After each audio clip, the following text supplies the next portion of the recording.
This is BBC World News. I'm Matthew Amreliwala. Our top stories. Biden heads for the Putin showdown. After days of meetings with America's allies, Joe Biden arrives in Geneva ahead of Wednesday's summit with the Russian leader.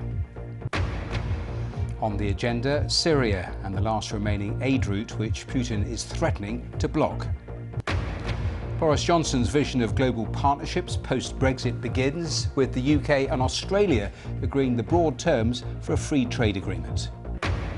BBC Analysis unveils the uneven distribution of India's huge COVID-19 vaccination drive. And diamonds are for everyone, and apparently everywhere. Fortune seekers flock to a field in South Africa.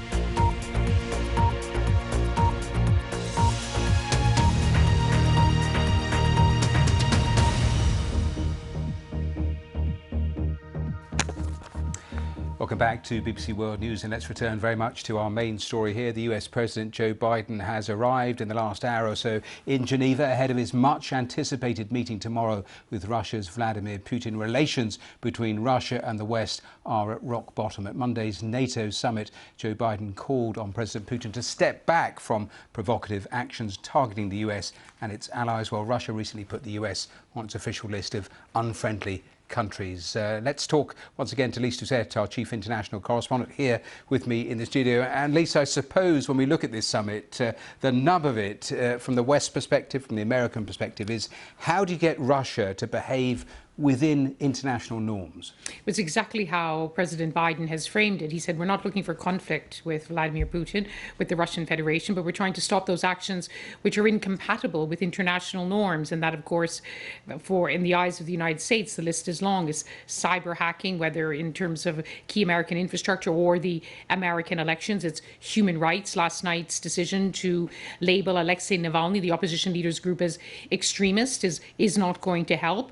But President Biden has also made it clear that there are areas like arms control, climate change, where he very much wants to cooperate with President Putin, with the Russian Federation, because the state of the world, the security of the world depends upon it.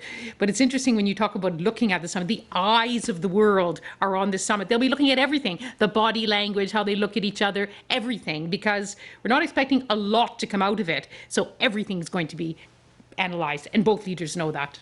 And funny you should say that, because one official on Air Force One just in the last few minutes saying expect no big breakthrough. So the scene very much being set in terms of what to anticipate. We talked about the agenda. It is vast, but also on it we expect Syria, and most immediately trying to keep Syria's latest remaining aid crossing open.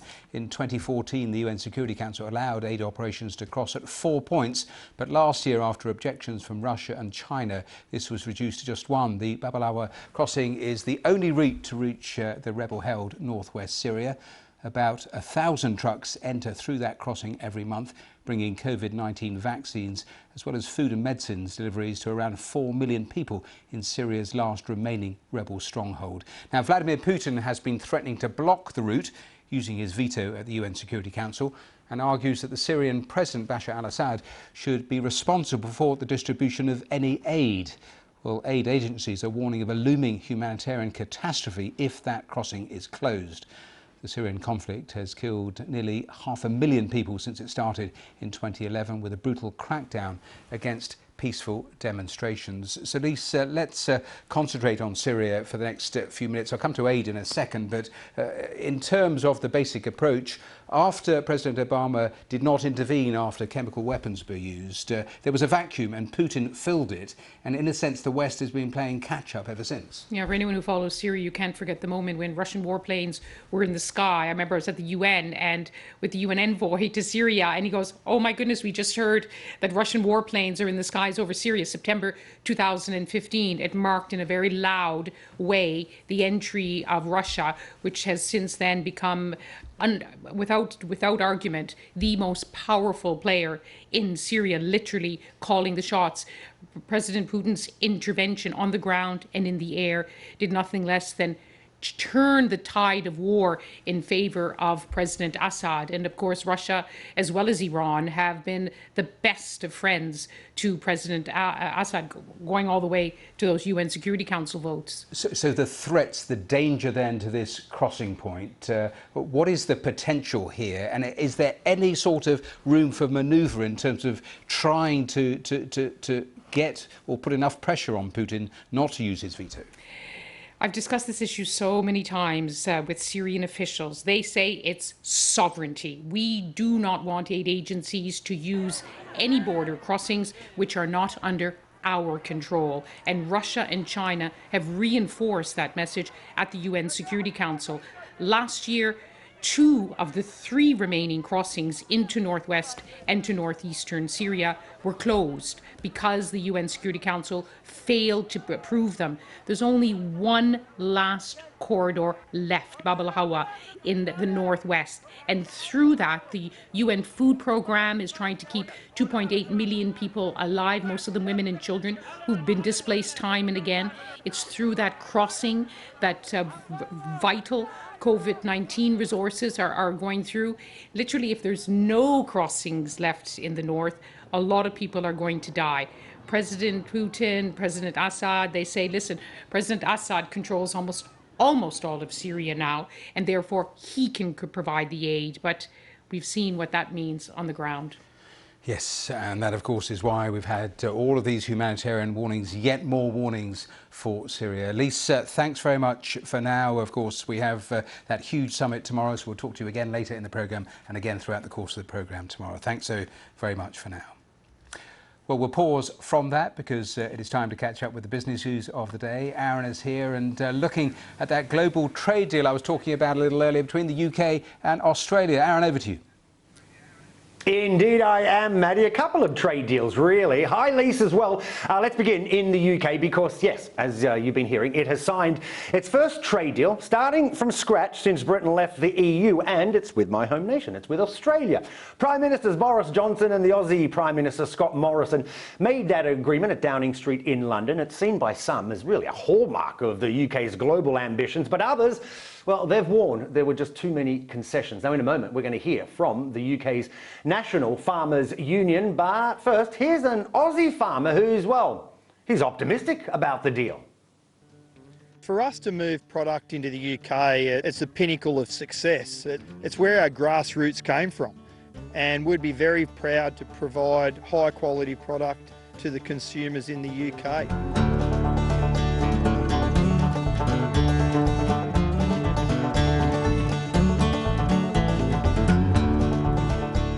Look, in the last 12 months, we've been very focused on the UK market, and we're actually planning our move to move into the UK, hopefully in the very near future, into high-end restaurants for consumers that want a point of difference, that want to look for something unique, something different from Australia.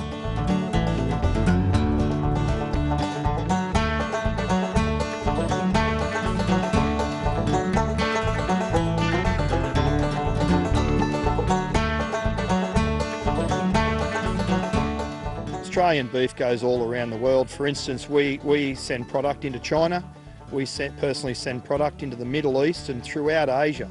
A lot of beef goes into the US, so we don't have enough beef to flood the market in the UK. We believe that our product will just replace some other product that was coming in from the EU. So I don't believe that any farmer in the UK has anything to worry about.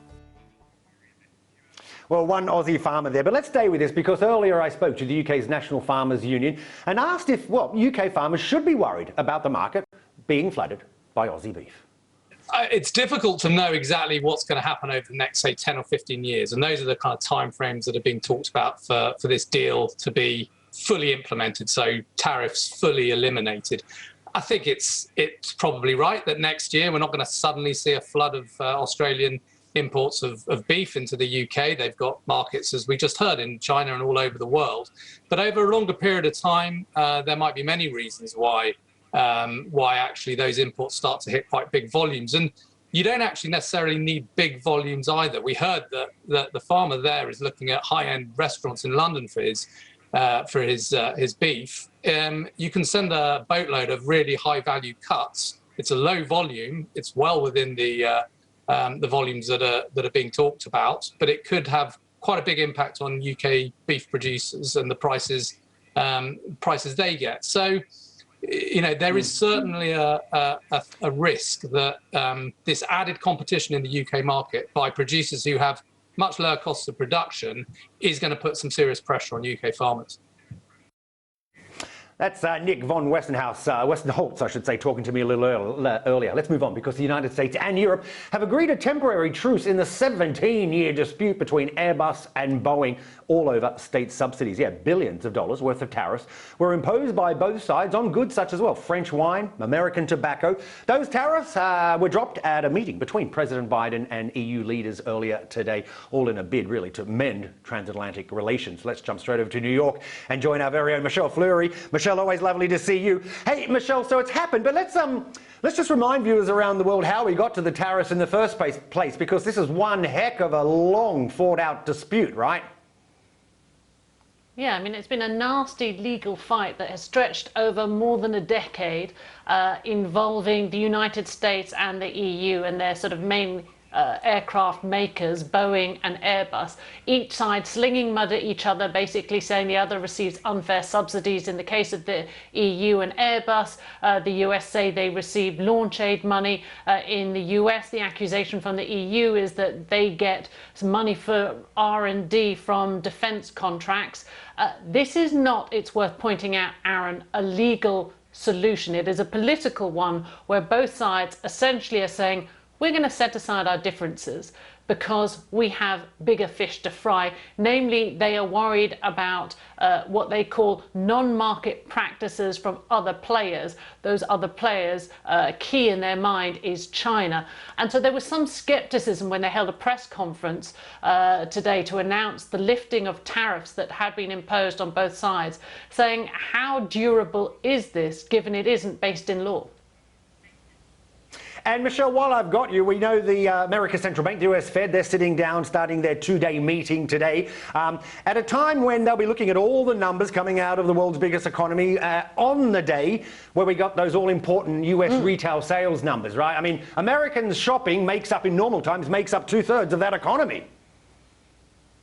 Look, I mean, the story of retail sales in many ways is the story of what we're seeing of an economy reopening. We've been talking about semiconductor shortages. That showed up because if you look at what was happening with auto and truck sales, they've been kind of hit by that shortage.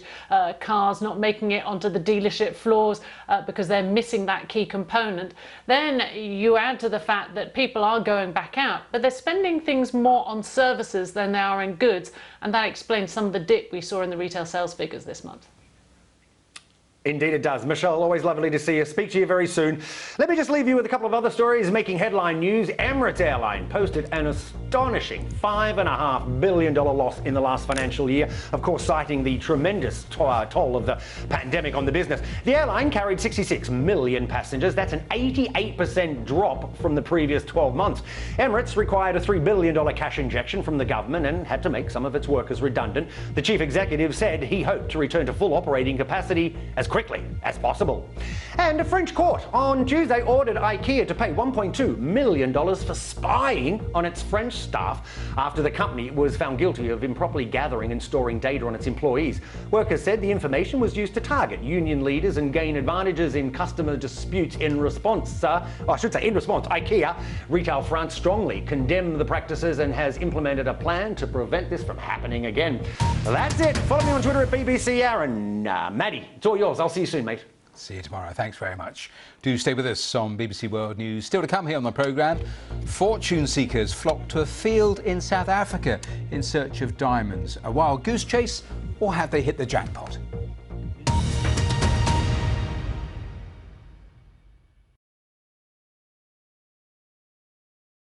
Now from BBC Real.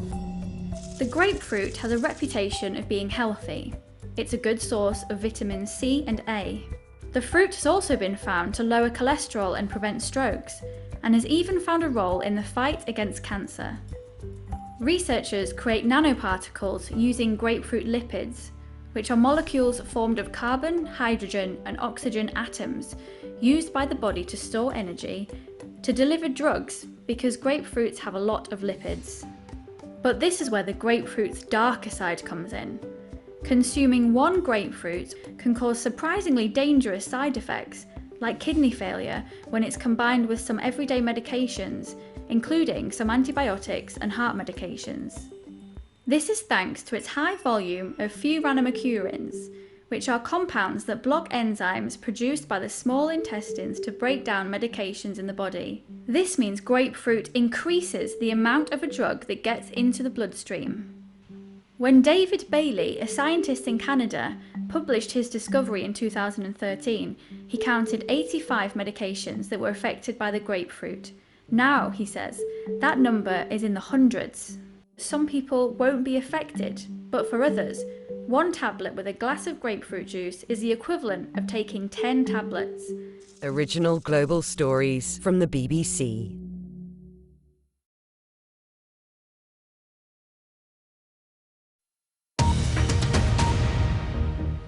Welcome back to BBC World News. Now, after going through a horrific second wave of COVID-19, India is scaling up its vaccination drive to reach 1 billion adults by the end of the year. Well, leaving aside whether they can actually make enough of the vaccine, the challenge is to get it to people. Distribution is wildly uneven. Here's Divya Arya. India has vaccinated more than 230 million adults since the start of the year. It wants to triple that by December.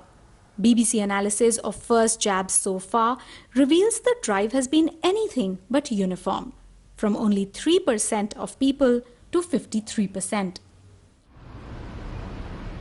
Mahe, the top performer, is India's smallest district, just 9 square kilometers. Its health infrastructure is limited too. But V.K. Vijayan, a retired professor, could easily get both doses of the Oxford AstraZeneca vaccine. Initially, people were afraid because there will be a huge rush at the center and that itself will be spreading corona. But that fear was done away with this present system. The system involves sending health workers door to door to schedule vaccination slots and dispel any myths about their efficacy. With a population of just 31,000, the strategy worked. In my house itself, some 4 times the health staff visited, like the way that things were made easy. In remote, rural and highly populated districts, the challenges are different. Only 3% of the 500,000 people in South Salmara Mankachar in eastern India have received their first jab.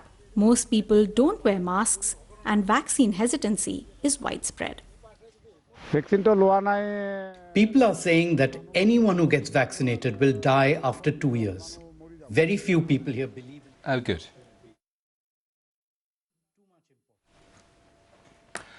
Now, one more story this hour, and it's a fascinating one because hundreds of fortune seekers have flocked to a village in South Africa to dig for what they believe to be diamonds after a discovery of unidentified stones in the area. Here's Nomsa Maseko.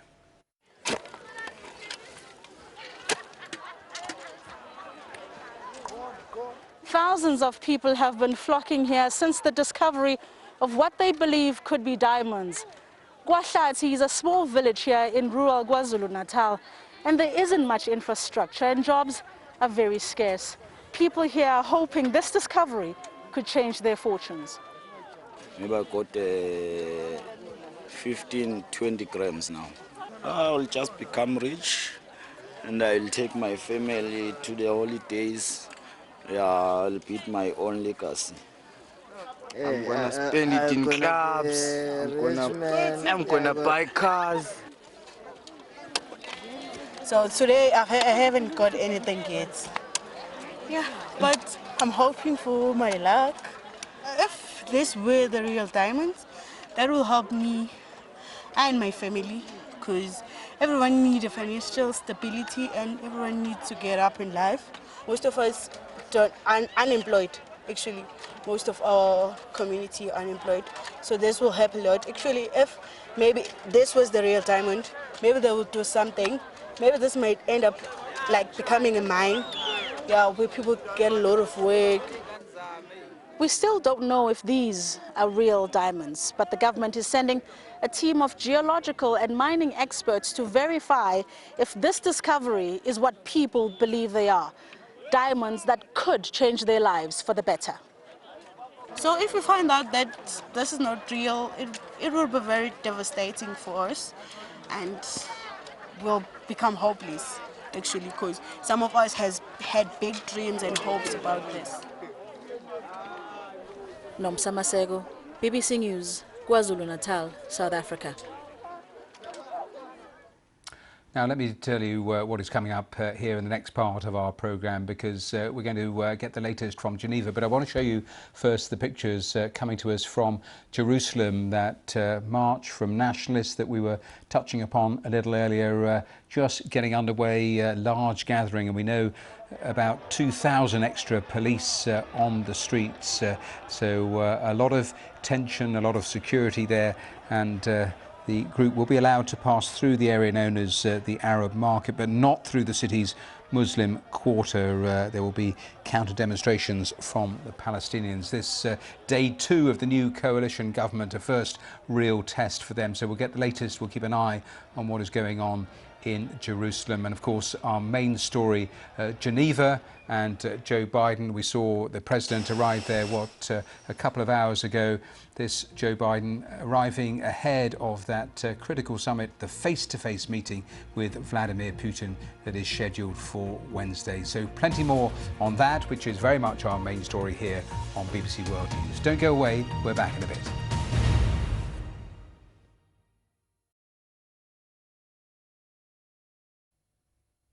Hello. Heat is building both sides of the Atlantic. We've got some very high temperatures across Western Europe and across the Western United States as well. A little bit cooler for the likes of Washington and Oregon, with some showers moving in, but very hot once again across the Great Basin, the high plains down towards the southwest as well.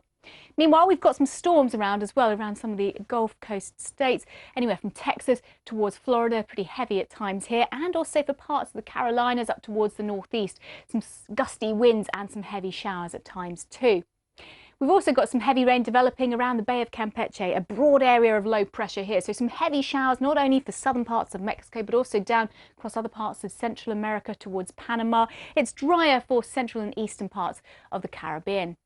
But for South America on Tuesday, the heaviest of the downpours will be across the north of the continent, particularly for parts of Colombia and Venezuela too. Further south, some cooler air, so some fairly colder conditions pushing in for parts of Argentina, Chile, towards Uruguay and the far south of Brazil. Now, Wednesday's weather, the other side of the Atlantic. And although we've got low pressure bringing some unsettled weather towards parts of Northern Ireland, Scotland, that's going to be pushing across parts of Scandinavia. Also got some showers for northern Spain and Portugal as well. But as high pressure holds on through central parts of the continent, another very hot day to come, particularly for parts of France and for Germany too. For Africa, a little bit cooler towards the northeast for the likes of Egypt, for instance, the breeze coming in from a northerly direction here. Some heavy rain on the cards, particularly for parts of Nigeria and Cameroon too, but the showers pushing a little bit further north, so not quite as wet for Gabon, for instance. We've got some fairly strong Shamal winds developing across the Middle East. You can see those winds pushing in from a northwesterly direction. Hot weather continues as well, 44 Celsius in Riyadh. The southwest monsoon bringing very intense heavy rainfall around the west coast of India for the likes of Kerala, Goa, Karnataka as well. And we've also got really heavy rain in the Bay of Bengal. That's pressing in across parts of Bangladesh, Nepal and Myanmar as well. Low pressure that's brought recent unsettled showery weather across much of Japan and also the Korean Peninsula is now clearing away. So by the time we get to Wednesday, a little bit of a drier day, I think, for South Korea and much of Japan. Just 1 or 2 showers for central parts of Honshu. For central China, some developing rain that'll head towards Shanghai later in the week.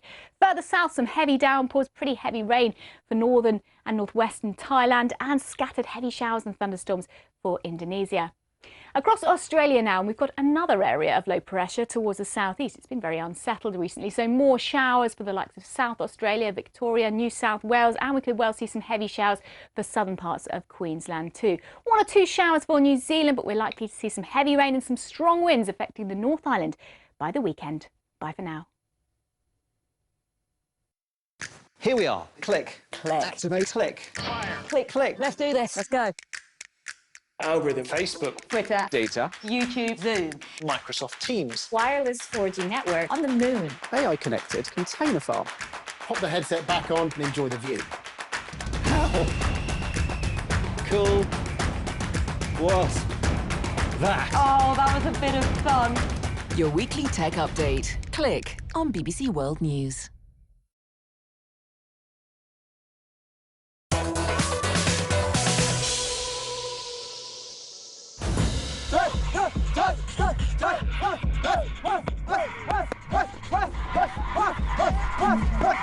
This is Pantsula.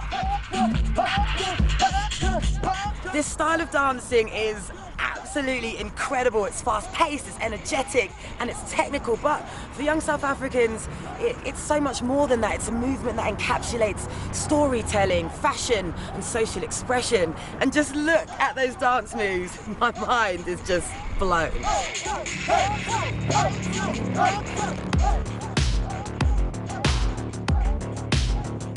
For Via Vindal, everything in their act holds a special significance, from their moves to their costumes, and their clothes are the colours of the national flag.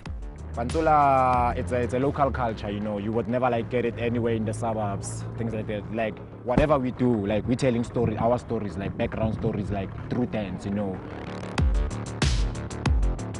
From growing up in this poor neighbourhood, the group has gone on to international acclaim.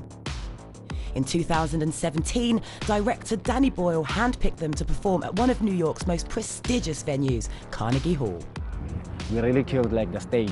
It was a big experience, especially because it was our, to be honest, it was our first time on the plane, and being at New York, it was something different. You could tell that we're just far away from home.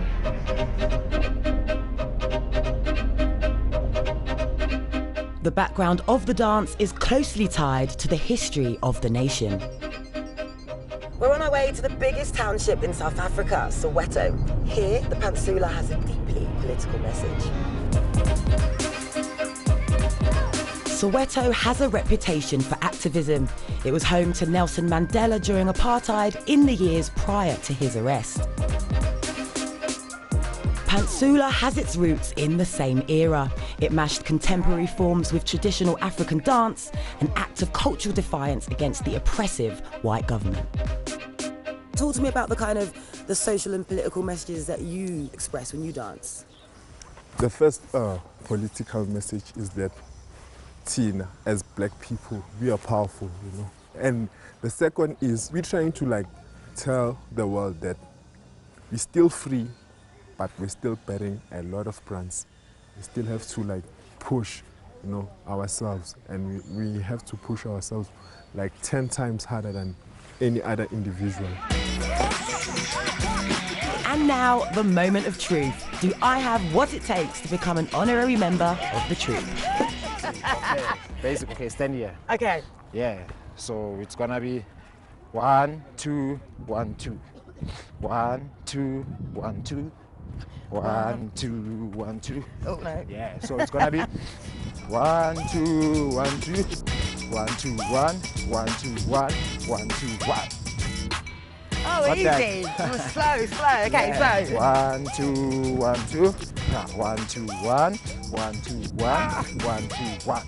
I'm not getting the last bit. Look, come on, Hedges. You focus up here, I'm totally getting it. Focus on my feet, I'm not quite there. 1, 2, 1, 2. 1, 2, 1. 1, 2, 1. 1, 2, 1. Yeah. Yes! Yeah. Oh, thanks, guys. I'm not good enough to join the group, I get it, but thank you for teaching me some moves.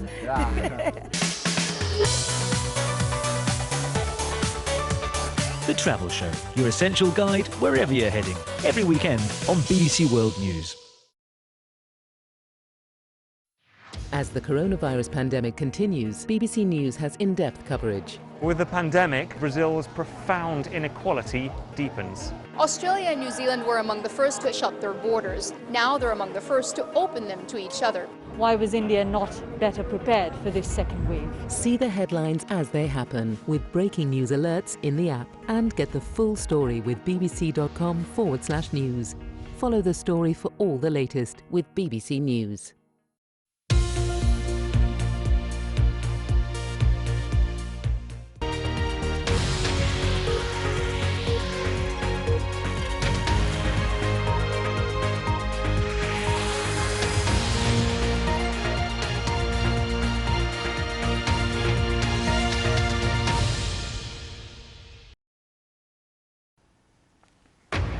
This is BBC World News. I'm Matthew Amrediwala. Our top stories. Biden heads for the Putin showdown. After days of meetings with America's allies, Joe Biden arrives in Geneva ahead of Wednesday's summit with the Russian president. We'll look at the issues and tensions facing the US and Russian leaders and get full analysis from our correspondents. This is the scene live in Jerusalem as a controversial march by Jewish nationalists is underway. Palestinian counter-rallies are also planned. We have a special report from Kabul as overcrowded hospitals are forced to turn patients away. And the race to save the pangolin. We hear the story of one man's efforts to save the critically endangered species.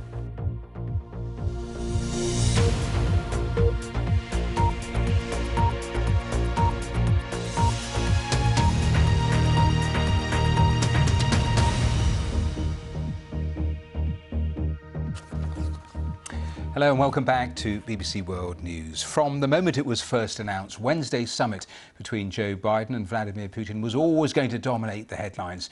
The US president has now arrived in Geneva with relations between Russia and the West at rock bottom. Well, these are the pictures from the last couple of hours. Huge anticipation around this meeting.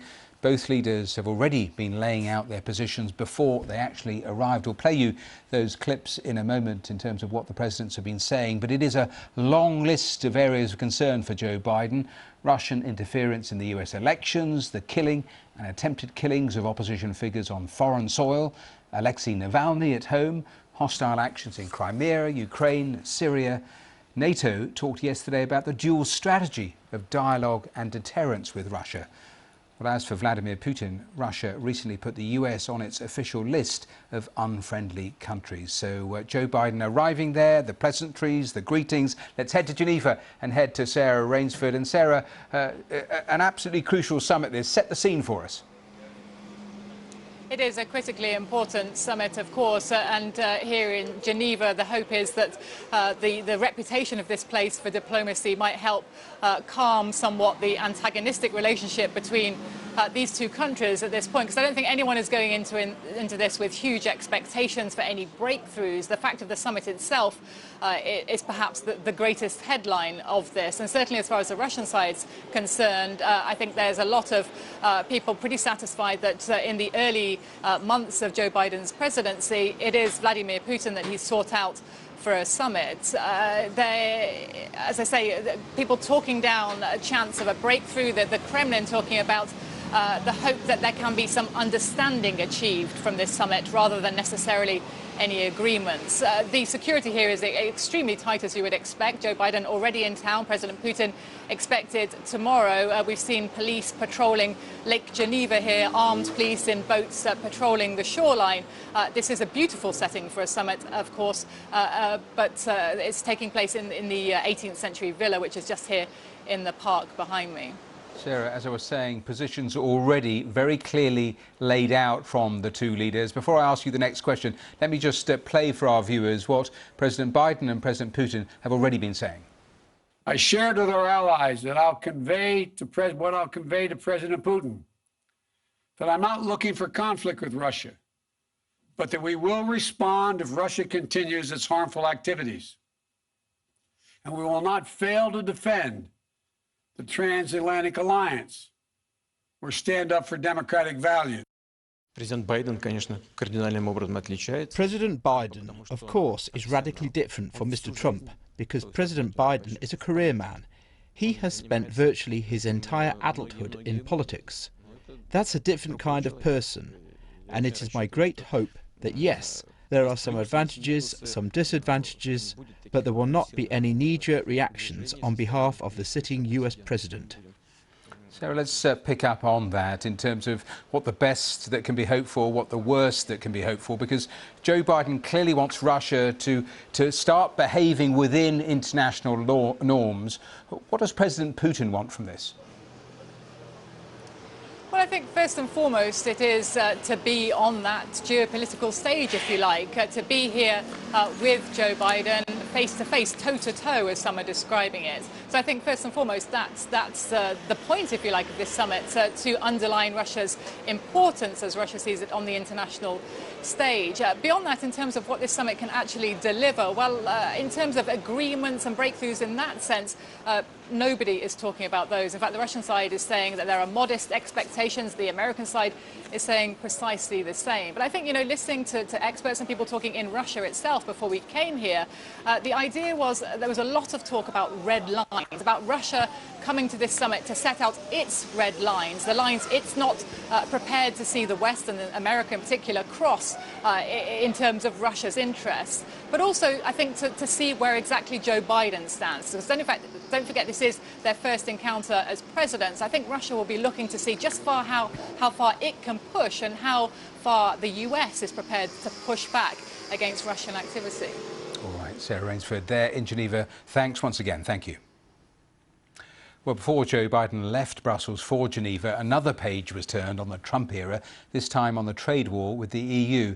The long-running conflict between the US and European Union over aircraft subsidies was resolved. Tit-for-tat tariffs between the two have also been dropped. Well, the US president met with the president of the European Council and the EU Commission president, telling them he had very different opinions to his predecessor, and that was in the US interest to have a good relationship with the EU. Well, this was Ursula von der Leyen after that agreement, after that meeting, talking about a new chapter in relations. We had an excellent meeting among friends and allies, and this meeting started with a breakthrough on aircraft. The agreement we have found now really opens a new chapter in our relationship, because we move from litigation to cooperation on aircraft, and that after almost 20 years of disputes. Ursula von der Leyen. Now, flag-bearing Israeli ultra-nationalist groups are gathering in East Jerusalem for their annual marking of Israel's 1967 annexation of the district. It's an early test for Israel's new government and risks renewed hostilities with Palestinian factions, which have declared a day of rage. These are some of the live pictures coming in as that march gets underway. Let's speak to Joel Greenberg from BBC Monitoring, who's in Jerusalem for us. And Joel, a really early test for this new government, this. What are they saying about why this has been allowed to go ahead? Well, they haven't given any really official political explanation. They say the police have given assurances that they could assure security there. But clearly the new government, I think, doesn't want to show that it's weak on this issue. It's been attacked from the right by former Prime Minister Benjamin Netanyahu for being weak. And so I think they want to show that they're not intimidated by threats that have been made by Hamas in Gaza, for example, to possibly respond in some way. So I think that's the government's motive here, is to show that they're not cowed and that they can continue with this policy to go ahead with this plan. The Palestinians, we've heard it already, view this as provocative. Tell me a little more about the route of this march, because certain areas they will be able to go through, but others they won't. Yes, well, the original plan was to go through the Muslim quarter of the walled Old City, which is a very volatile, it's a problematic route. I mean, it would create a lot of friction. The police have redirected it. They've allowed them to congregate outside the Old City at one of the gates that's often frequented by Palestinians. Police have cleared it, actually, right now. And then they're going to reroute them on a circuitous route around the Muslim quarter to the Western Wall, which is a Jewish shrine, which is near the Al-Aqsa Mosque compound that Jews refer to as the Temple Mount. So this is really, they've rerouted this march in a way that they hope will reduce friction, but Palestinians see it as quite a big provocation. All right, Joel, we'll keep an eye on that because it's only recently getting underway. For now, thanks very much from Jerusalem. Let's turn to Afghanistan because it's currently experiencing a devastating surge in coronavirus cases. Official numbers are rising sharply, but the actual figure is likely to be much higher. Many people are dying at home, often turned away from hospitals because there's no space. And in the parts of the country controlled by the Taliban, it's difficult to get any accurate data. From Kabul, here's Yada Hakim. For a people who have long faced the threat of violent death from war, the invisible coronavirus adds a new terror to their lives. The escalating pace of new cases has threatened to overwhelm the country's fragile health system, already weakened by decades of conflict. And with the Americans withdrawing and the Taliban on the offensive, Afghans are facing this new battle increasingly on their own. Outside the Afghan-Japan hospital, families are taking matters into their own hands, having to bring their own cylinders and provide vital oxygen to their loved ones. Tents have also been set up in front of the hospital for relatives. They're angry and feel abandoned. Our patient has been in a critical condition for 4 days now, and we want to admit him to the ICU. When we go there, we can see there is an empty bed, but they say it's booked for ministers' relatives. We've seen them turning away many patients, and they've passed away at the gate here. Back inside, the intensive care unit is completely full. Dr. Basir says every day up to 200 patients show up from across the country looking for treatment. Most of them are turned away. The hospital only has 120 beds. You saw, people are dying. We're asking people to please be careful and adopt basic precautions, wear masks, social distance. But sadly, they don't listen, and the result is this. The hospital is now overwhelmed. And so are its medics. Doctors and nurses desperately try to save 42-year-old Ismail.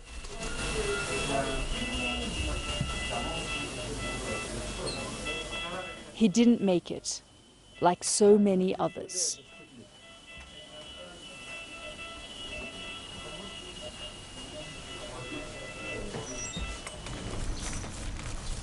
We visited a nearby burial ground. Haji Yaqub has been a stonemason for 25 years. He says he has never been busier. After this recent wave of corona, every day 8, 10 or 12 bodies are coming in to be buried. These days almost every hilltop is turning into a graveyard. There are few countries in the world less equipped to deal with a pandemic on this scale. Afghans are now being killed by both the continuing war and COVID-19. Yalda Hakim, BBC News, Kabul. Let's turn from Afghanistan to India and COVID-19 because after going through a horrific second wave of the pandemic, India is scaling up its vaccination drive to reach 1 billion adults by the end of the year. Leaving aside whether they can actually make enough of the vaccine, the challenge is to get it to people, and distribution is wildly uneven. Here's Divya Arya. India has vaccinated more than 230 million adults since the start of the year. It wants to triple that by December. BBC analysis of first jabs so far reveals the drive has been anything but uniform, from only 3% of people to 53%. Mahe, the top performer, is India's smallest district, just 9 square kilometers. Its health infrastructure is limited too. But V.K. Vijayan, a retired professor, could easily get both doses of the Oxford AstraZeneca vaccine. Initially, people were afraid because there will be a huge rush at the center and that itself will be spreading corona. But that fear was done away with this present system. The system involves sending health workers door to door to schedule vaccination slots and dispel any myths about their efficacy. With a population of just 31,000, the strategy worked. In my house itself, some 4 times the health staff visited. Like the way that things were made easy. In remote, rural and highly populated districts, the challenges are different. Only 3% of the 500,000 people in South Salmara Mankachar in eastern India have received their first jab. Most people don't wear masks and vaccine hesitancy is widespread. People are saying that anyone who gets vaccinated will die after 2 years. Very few people here believe in coronavirus. This virus has been given too much importance. Most people in this district bordering Bangladesh are Muslim, and Monover says the community feels targeted by charges of unauthorized migration from across the border. The BJP government behaves badly with our Muslim minority community and says that they will make us leave India. Now they suddenly have sympathy with us and are giving us free vaccines. Why? We are scared and suspicious. The administration denies allegations of mistrust and says they are hosting meetings to increase awareness, but people don't want to travel from their riverside homes to vaccination centers. Unused vaccines are often returned. For India to reach its ambitious targets, it will need a good dose of planning and trust along with the vaccines. Divya Arya, BBC News. Now, do stay with us on BBC World News, because still to come here on the programme, the race to save the pangolin. We hear the story of one man's efforts to help the critically endangered species. That's coming up next.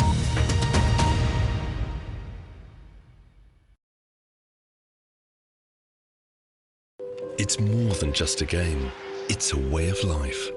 Every pass, every shot, every goal brings us together. We travel thousands of miles so we can say we were there.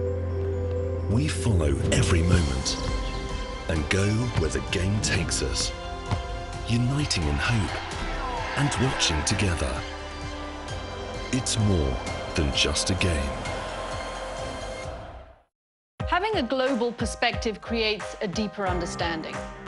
Because in our connected world, all news is international. I will fight as hard for those who did not support me as for those who did. So for in-depth analysis of the biggest stories from around the world, these scenes of Fright Police suggest the Kremlin is more worried than they've been letting on. Join our team and find out what is really going on.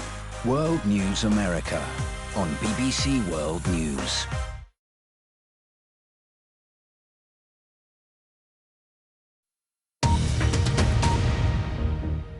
Welcome back to BBC World News. Let's turn to our latest headlines. The US President Joe Biden has arrived in Geneva ahead of his summit with Russia's President Vladimir Putin. The first major test for Israel's new government as a controversial march by Jewish nationalists begins in Jerusalem. Palestinian counter-rallies are also planned. Now, here in Britain, an independent report into the unresolved killing of a private investigator, Daniel Morgan, over 30 years ago has concluded that the Metropolitan Police's failings in the case amounted to a form of institutional corruption. Daniel Morgan was found dead in a pub car park in South London in 1987 with an axe in his head. The panel has spent 8 years investigating corruption claims linked to the Metropolitan Police's handling of the case. The report said the Met's first objective was to protect itself for failing to acknowledge its many failings. His family said they welcomed the recognition that they and the public at large had been failed over the decades by a culture of corruption and cover-up in the Metropolitan Force. Our correspondent Sancha Berg has this report. Alistair Morgan has been waiting for this day for 34 years, ever since his brother Daniel was brutally murdered. How are you feeling? Apprehensive, hopeful, anxious, all of those. Really big day for you? Yeah. Been waiting a long time for this. The 9 o'clock news from the BBC. It's Britain's most investigated unsolved murder. The body of 37-year-old Daniel Morgan was found in Sydenham in southeast London. He'd worked as a specialist in debt collection for an investigation company. He was found axed to death in the pub car park. The independent panel found that when it came to this case, the Metropolitan Police was guilty of institutional corruption. It said that could mean either a corrupt action or the failure to act, turning a blind eye. It could be for someone's personal benefit or to protect the organisation. We believe that concealing or denying failings for the sake of an organisation's public image is dishonesty on the part of the organisation for reputational benefit. This constitutes a form of institutional corruption. The Home Secretary had previously said she'd delay the report and she might need to blank parts out. But today, it was published in full. The report itself is deeply alarming and finds examples of corrupt behaviour. Corrupt behaviour were not limited to the first investigation, that the Metropolitan Police made a litany of mistakes, and that this irreparably damaged the chances of successful prosecution of Daniel Morgan's murder. The panel hope their report will bring real change, decades after Daniel Morgan's death. Sancha Berg with that report. Now, the Hungarian parliament has passed a law that bans what's described as the promotion and portrayal of homosexuality and gender reassignment among those under 18. The right-wing government of Prime Minister Viktor Orban says the law, similar to one in force in Russia, protects children from gay propaganda.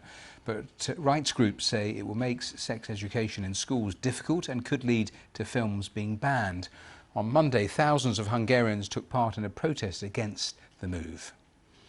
Well, Gwendolyn Deblos-Caulfield, the European Parliament's rapporteur on the situation in Hungary, explained how the detail regarding homosexuality was actually tagged on to a law increasing punishment for convicted paedophiles. It's a little part of a huge law, and you didn't have the choice to vote some parts or another. That's why the opposition decided to not vote any of it, because it was so difficult to choose, because some of it is so bad and some of it can be okay. The impact is going to be exactly like in Russia, a criminalization of LGBTI content. And so this leads to a criminalization of LGBTI, a stigmatization, a further discrimination of these people, and a very, very outrageous, scandalous opposition, comparison between pedophilia and LGBTI people on one hand, and on the other hand, no real efficient public policies against child abuse. I mean, it's all about stigmatizing LGBT content, but it's not proposing any tools to really tackle child abuse. So it's not resolving the problems of these children in danger, but it is stigmatizing all sorts of other people. Now to the story of one man who's become the champion of the pangolin, the scaly mammal, which is one of the world's most trafficked animals. It faces extinction in Southeast Asia due to the high demand for its meat and scales. Have a look at this. Most people said, oh, penguin. No, not penguin, it's pangolin. Thế nên là con hổ không thể ăn được thịt con tê tê. Bởi vì là con tê tê con này nhá, cái lớp vảy của nó còn rất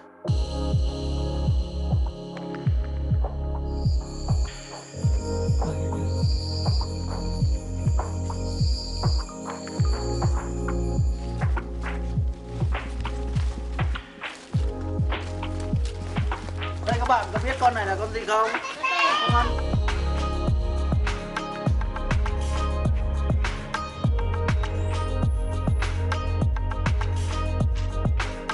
It's so special, and they're not doing anything harm to us. They cannot buy you. They cannot doing anything harm to you. But the problem, because of people, like we are bring the problem to them.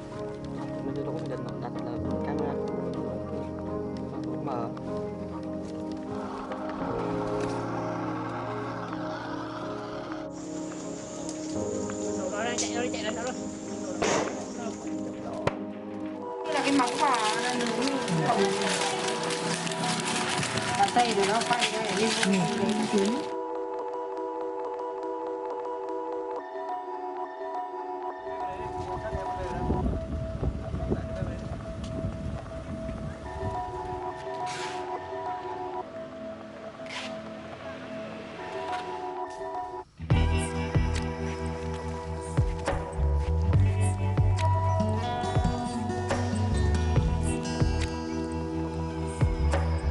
When I talking with people from outside Vietnam, I working with pangolin. Most people said, oh, penguin. No, not penguin, it's pangolin. So building up the education center where it have a location and people can come to visit and meet a real animal and raising awareness for them.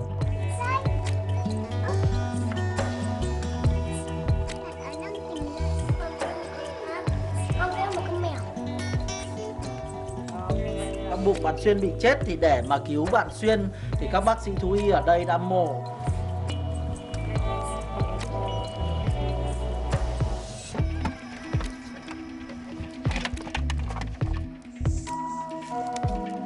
cây mực này vào nó có đảm bảo nó có sống ở ngoài tự nhiên hay không. We need to take the action to save the animals. They exist on the earth to balance ecosystem, and if we remove them, it could make the big change for the earth, and we need to live together with them. Great story. Now, before we take a break, let me return to our main story, Joe Biden, because the US and EU just releasing a final statement after their meeting and their summit. It is very interesting because these are the pictures of Joe Biden arriving in Geneva. They say they are ready to respond, quote, decisively to Russia's repeated patterns of negative behaviour. They intend to enhance cooperation for the use of sanctions for shared foreign policy and security objectives. They called on Russia to release all political prisoners and address the threat from criminal ransomware networks. So all of that, of course, will be on the agenda in that face-to-face meeting tomorrow, but a really interesting final statement. I'm back with headlines here in a moment or two.